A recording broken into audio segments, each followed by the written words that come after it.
Greetings world. We are anonymous. The truth about the Mexican border. It's not just Mexicans. The Department of Homeland Security found that last year an increasing number of people from far-flung corners of the world quietly have tried to sneak into the United States among the hundreds of thousands of other, mostly Latin American migrants caught at the Mexican border.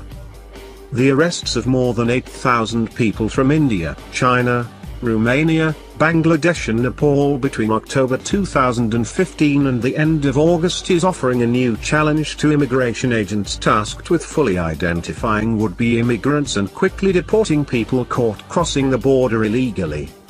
The group of overseas migrants represents a tiny fraction of the more than 408,000 people caught crossing the Mexican border illegally in the last year.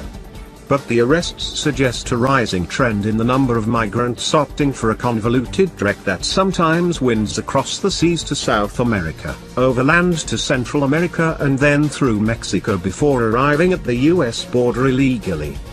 For decades Mexico dominated the discussion on illegal immigration as the country from which most immigrants went to the border illegally. But in recent years the number of Mexican nationals who have been trying to sneak into the United States has dropped. India and China are now squarely among the top 10 countries of origin for people caught trying to sneak into the United States. Large numbers of immigrants from those two countries have long come to the United States legally and many have overstayed visas to remain here. Now some people are taking a different approach altogether by making their way to Mexico to try to sneak into the United States as visas are harder to come by. Victor Manjarrez, a former Border Patrol Sector Chief and Director of the Center for Law and Human Behavior at the University of Texas at El Paso, said the rising number of migrants from countries far beyond the Americas should be seen as a growing concern. That is very unusual. If I was still sitting as the chief of El Paso or Tucson I'd be a little concerned, Manjarrez said. In the grand scheme, as a percentage, it's relatively small but the raw numbers are such a big jump historically. The changing face of illegal immigration at the US-Mexico border is a small part of a broader trend of global migration, with millions of people fleeing their home countries. But the arrival of so many people from far beyond US borders brings with it broad implications for US border security and other immigration enforcement efforts. The Homeland Security Department has made arresting, jailing and deporting recent border crossers a top priority for immigration agents. Most Mexican migrants caught at the border are sent home within just a few days.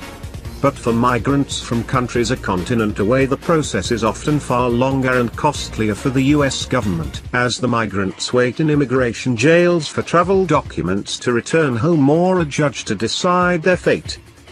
The uptick in arrivals of people from other continents, combined with an increase in overall border crossings in the last 12 months, has led to a spike of more than 40,000 people being held in immigration jails in recent weeks. Immigration and Customs Enforcement's budget gives them enough money to house 34,000 people at any given time, and the recent overflow has officials worried they may face a budget shortfall of more than $130 million in the coming months if the trend continues. DHS spokeswoman Gillian Christensen said the agency has enough money to operate at current levels until December 9, when a temporary budget resolution expires.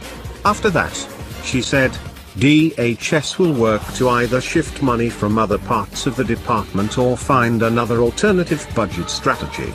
She described the possible budget adjustment as common.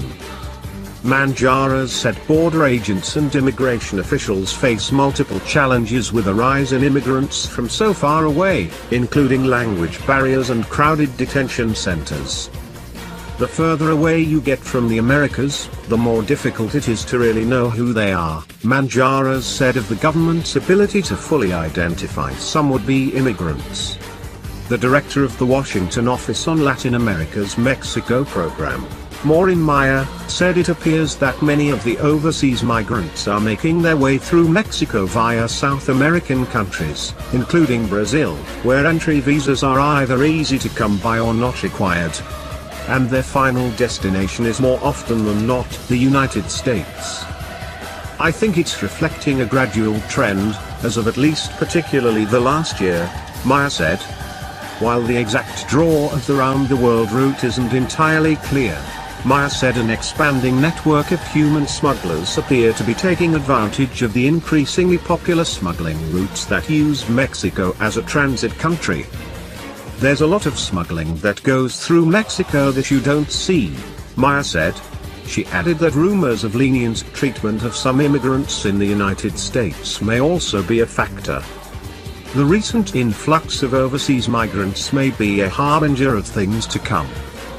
More than 7,000 people who claimed to be from Africa have been arrested in Mexico between January and August, according to statistics maintained by Mexican federal immigration authorities. The number of such immigrants has been on the rise in recent years. In 2013, Mexican immigration authorities arrested fewer than 1,000 migrants from Asia and Africa, while the number rose to nearly 11,000 from January through August in 2016. This is a humanitarian crisis. It's a national security crisis for our country. We are